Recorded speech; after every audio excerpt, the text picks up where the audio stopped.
आज हम उदारवादियों की विचारधारा और कार्यप्रणाली के बारे में बात करेंगे। तो हम बात करें, उदारवाद का उदय और विकास मुख्यतः 19वीं शताब्दी के उत्तरार्ध में हुआ था। इसके विकास में प्रमुख रूप से दो बातों का योगदान रहा।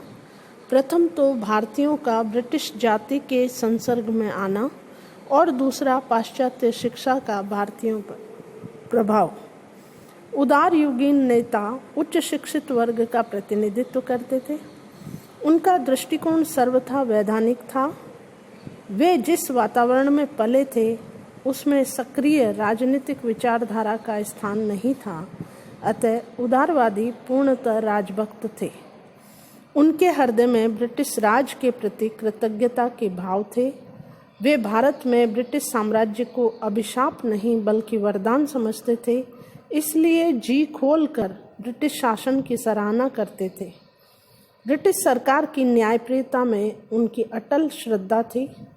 उनका यह भी विश्वास था कि अंग्रेज राज्य के कारण ही वे अपने अतीत का ज्ञान प्राप्त कर सकते हैं और भविष्य में भी इसी के सहारे अपने देश का उत्थान कर सकते हैं।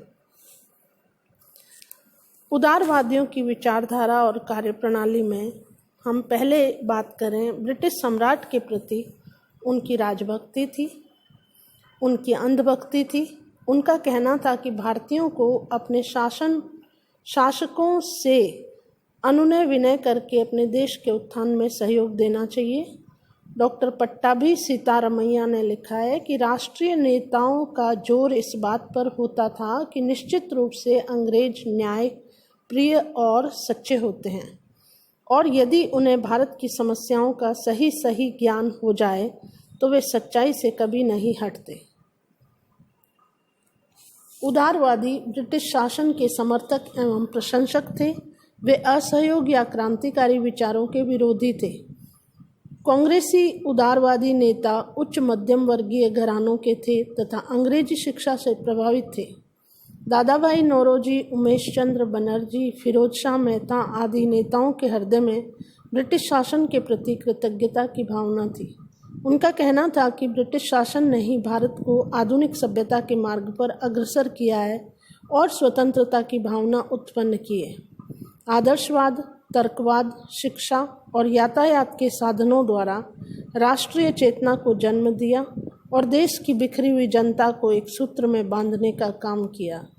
अतः कांग्रेस के उदारवादी नेता ब्रिटिश शासन के प्रति राजभक्ति की भावना रखते थे तथा राजनीतिक जागृति के लिए अपने को अंग्रेजों का कृतज्ञ मानते थे। इसलिए ब्रिटिश शासन की आलोचना या राजनीतिक आंदोलन में उनका कोई विश्वास नहीं था। ये उदारवादी नेता, दूसरे पॉइंट में हम बात करें, ब्रिटिश सरकार की न्यायप्रियता में विश्वास रखते थे।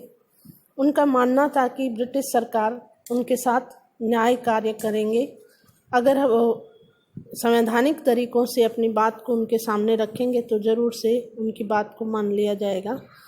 फिर हम बात करें तीसरे पॉइंट में, ब्रिटेन के साथ भारत के संबंध हित में थे। उनका ये मानना था कि ब्रिटेन के साथ स्थायी संबंधों की स्थापना की जाए और उदारवादी पाश्चात्य सभ्यता और विचारों के पोषक थे। उनकी मान्यता थी कि भारत का ब्रिटेन के साथ संबंध भारतीयों के लिए वरदान है। ब्रिटेन से संबंधों के कारण अंग्रेजी साहित्य, शिक्षा पद्धति, यातायात के साधन, न्याय प्रणाली, स्थानीय स्वशासन आदि भारत के लिए अमूल्य वरदान सिद्ध हुए हैं। यूरोपीय विचार और दर्शन लोगों में स्वतंत्रता और लोकतंत्र के प्रति आदर उत्पन्न करता है। ये चौथे पॉइंट में हम बात करें तो क्रमिक सुधारों में ये विश्वास रखते थे। उदारवादी नेता रूढ़िवादी थे और वे देश की शासन व्यवस्था में कोई विशेष परिवर्तन नहीं करना चाहते थे। उनका मुख्य उद्देश्य परिषद, नौकरी, स्थानीय संस्था, रक्षा, सेना आदि में सुधार करवाना था। वे क्रमिक सुधारों में विश्वास करते थे और क्रांतिकारी परिवर्तनों के विरोधी थे। वे चाहते थे कि राजनीतिक और प्रशासकीय क्षेत्र में धीरे धीरे सुधार लाया जाए।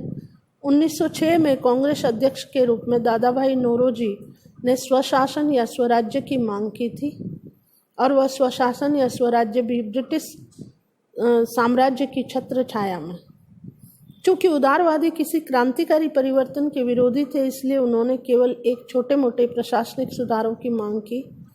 आरजी प्रधान ने लिखा है कि कांग्रेस के प्रारंभिक दिनों के प्रस्तावों से पता चलता है कि उनकी मांगें अत्यंत साधारण थी। कांग्रेस के नेता आदर्शवादी नहीं थे, वे हवाई किला नहीं बनाना चाहते थे और वे व्यवहारिक सुधारक थे। आज़ादी क्रमशः कदम कदम करके हासिल करना चाहते थे। हम आगे बात करें, ब्रिटिश साम्राज्य के अंतर्गत वे स्वशासन की मांग करते थे और वैधानिक उपायों में ये विश्वास करते थे। उदारवादियों का मानना था कि ब्रिटिश साम्राज्य के अंतर्गत स्वशासन प्राप्त करना चाहिए।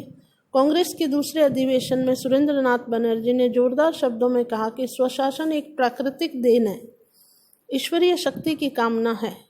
प्रत्येक राष्ट्र को स्वयं अपने भाग्य का निर्णय करने का अधिकार होना चाहिए, यही प्रकृति का नियम है।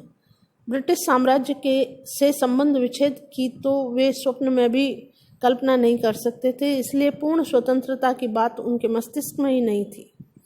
उनके विचार में ब्रिटिश साम्राज्य के अंतर्गत भारतीयों को स्वशासन का पर्याप्त प्रशिक्षण प्राप्त हो चुका था तथा भारत स्वशासन के लिए पूर्ण रूप से तैयार था।